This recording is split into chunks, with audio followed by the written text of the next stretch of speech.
Welcome back to Modeling Manhood. I'm going to share with you guys a story that just happened this last fall. One of those moments as a dad that you're like, oh, wish we could do that over or have a mulligan.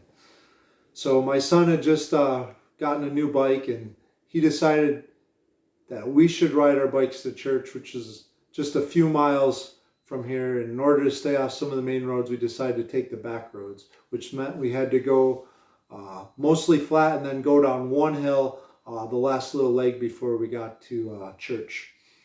And we're pedaling, and he's doing just great. And we get to the hill, and I'm like, all right, let's do a brake check. And he hits the brakes, and he slides a little bit, and he goes down the hill a little bit farther. I'm like, all right, do a brake check. And we're kind of like pumping the brakes going down the hill just so he gets some experience using the brakes. Well, there's a few potholes in this road. And as he's going down, I'm like, watch out for the pothole. And he's kind of wiggling and sliding all over the place. And I'm like, slow down, slow down, slow down. And he's about halfway down the hill now.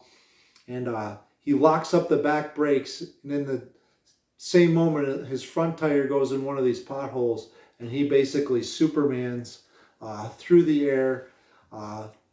Ends up like scraping just his elbows and just his knees. And just a little bit on his chin, but no smashed nose or anything like that. And I'm like, all right, buddy, get back on, get back on. And he made it the rest of the way to church. And it was just like, I could see my wife's face when we got to church, and she's like, how did the hill go? It's like she already knew. And as a boy, sometimes we're more adventurous, and as dads, we kind of want to live out those adventures with our boys. And glad we had that experience together, but maybe just a little bit more thought on my part would have saved some cuts and bruises, but definitely made a cool memory with my son there. So in the Bible, in Numbers 22, we learn about a man named Balaam who had a donkey. And he is on a mission to go share some news.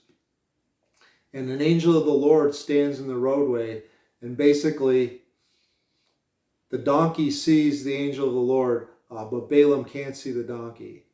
And he's kicking the donkey and hitting the donkey, trying to get this donkey to keep moving forward.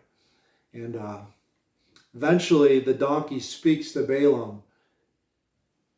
So I don't know about you guys. I have never seen a talking animal. Maybe you've read the Narnia books or seen some of the Narnia movies, but I have never seen a talking animal. It'd be super cool, but I think for Balaam that would have been like one of those moments where he's just like, wow, there's definitely something here. And after that donkey stood in his way, he was able to see the angel of the Lord there.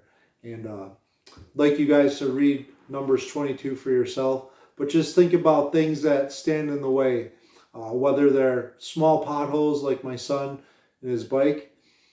He came to a complete stop. Or maybe it's like Balaam and his donkey.